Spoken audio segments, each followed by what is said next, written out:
जो मैंने कि बीएड पढ़ा चाहते से इम्पोर्टाट नोटिस आसी जाइए गवर्नमेंट ऑफ ओडिशा तरफ बीएड रो बीएचईएड रो आउ एमएड रो 2026-27 एकाडेमिक सेशन पाई नोटिफिकेशन आसी जाइए आपण मैंने अप्लाई करें जोटा कि 2 वर्षीय पाठ्यक्रम रही 2 वर्षीय पाठ्यक्रम आपण मैंने ऑनलाइन ने अप्लाई करें दुईटी फेज रे होची गोटे फेज 1 फेज 2 फेज 1 रे आपण एंट्रेंस टेस्ट दे से पास करके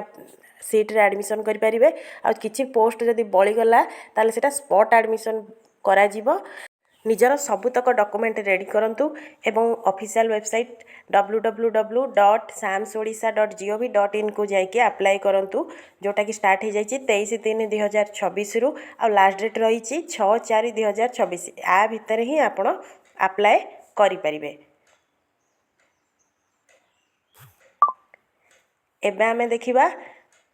जे केबे एग्जाम होची जोटा कि से माने देइछंती 31/5/2026 रे कंडक्ट ऑफ एंट्रेंस टेस्ट हबो बीएड रो बीएचईएड रो भी अलगा अछि आ एमएड कोर्स रो मध्ये अलगा डेट रहिछि से एग्जाम डेट 31/5 रे गोटे रहिछि आ गोटे 3/6/2026 अछि आपण माने जाई कि अप्लाई करि परिबे। एबे देखिबा ऑफिशियल वेबसाइट के केमति जिबा एठी ऑफिशियल वेबसाइट टी देखा जाउछि एटा ओडिया रे आछि एठी आपण जाई कि एठी लेखाई देखिपारे तले उच्च शिक्षा अंडर रे जिबे सेठी लेखाई 2 वर्षीय शिक्षक शिक्षा